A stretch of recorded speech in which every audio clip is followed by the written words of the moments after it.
the crisis in the Middle East is framed like this, as a holy war, it does something specific. It hides the financial architecture from public view.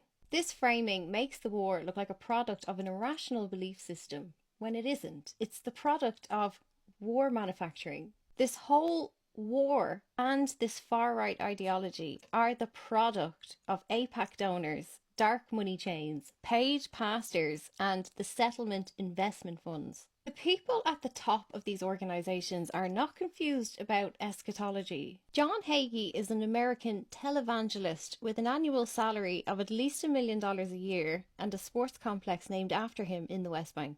He has given millions in donations to Israeli causes. Leonard Leo controls the Marble Freedom Trust as its sole trustee. Leo co-chairs the Federalist Society and is the person most responsible for appointing the current Supreme Court's conservative majority. And firms connected to Leo were paid over $100 million by conservative nonprofits between 2016 and 2022. John Gray, the president of Blackstone, and Mark Rowan, the CEO of Apollo Global Management, regularly write seven-figure checks to AIPAC.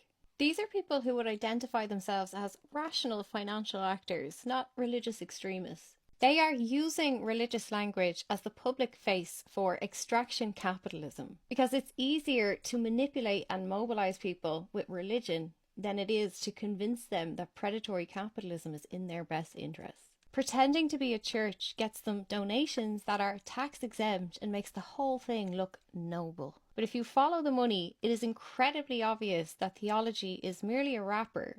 So I have gone the whole way back to dig this all the way up and see where Christian Zionism came from. If this runs across multiple parts, you know the drill. And if you can support me at buymeacoffee.com/AliMacForever, it's your tips that keep this going and keep me working independently. Dispensationalism is the modern evangelical belief system. It is where Christian Zionism comes from. It is a Protestant system for reading the Bible that insists on a consistently literal way of reading prophecy, especially when it comes to Israel.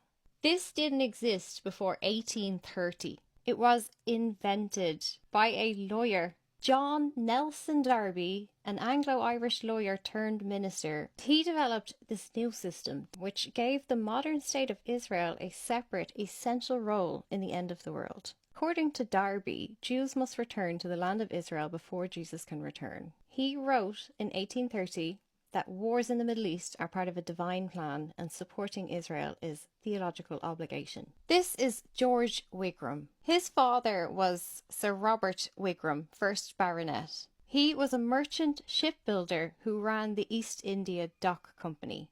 He also sat in Parliament as a Tory MP. He is described as one of the greatest importers of drugs in England. Wigram's family wealth came directly from the East India Company. When his father died and he inherited all of his East India money, he used that money to set up the Plymouth Brethren. He spent the 1830s financing the establishment of new assemblies in London. By 1838, he had established enough London gatherings that he decided to write to Dublin. So he writes to Derby and proposes a coordinated structure. The founding cell of the Plymouth Brethren was a peerage operation. It consisted of John V.C. Parnell, who paid for the first public Brethren room on Ainger Street, and then became the second Baron Congleton.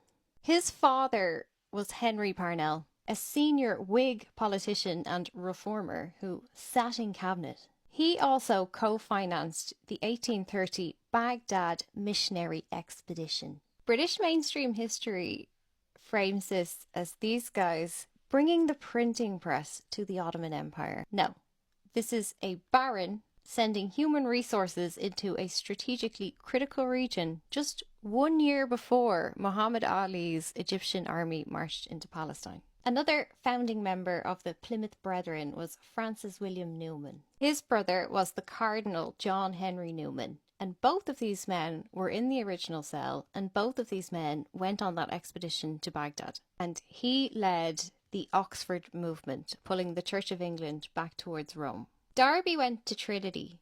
Wigram went to Queen's College. The others were at Oxford.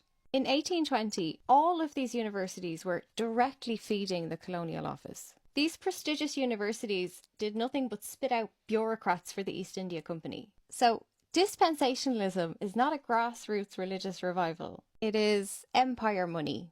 This Christian Zionist movement was funded by East India Company shipping and cabinet level peerage, and they were simultaneously building a separatist theological infrastructure in Britain and dispatching missionaries with printing presses to Baghdad at the precise moment that the Ottoman Empire is being destabilized.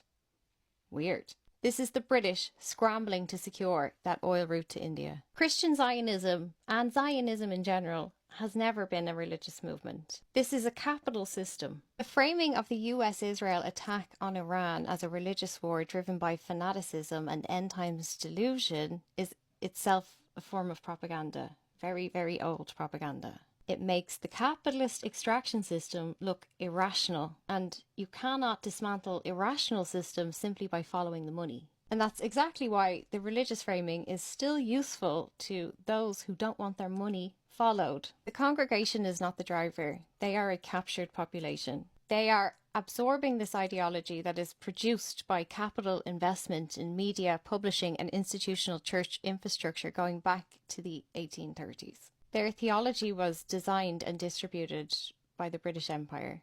It manufactures their consent and extracts their donations. It's been sold to them aggressively. And the system doing the selling has traceable financial nodes. And it's those nodes that need to be investigated, pressured, taxed, and exposed. The next video, I'm going to talk about how in the 1930s, corporate America latches onto that as anti-New Deal public relations. And that is the direct ancestor of what we see today.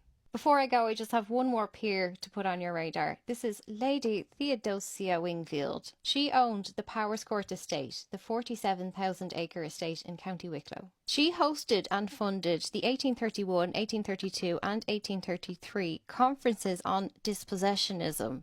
And her conferences used the same template as Henry Drummond's did. Henry Drummond was a partner at Drummond Bank, the private bank that would eventually become NatWest. He toured the Holy Land and bankrolled missionary operations across France and Switzerland. And he funded end times conferences at his Surrey estate for nearly a decade. He personally paid to build the churches and spread the ideology across Europe.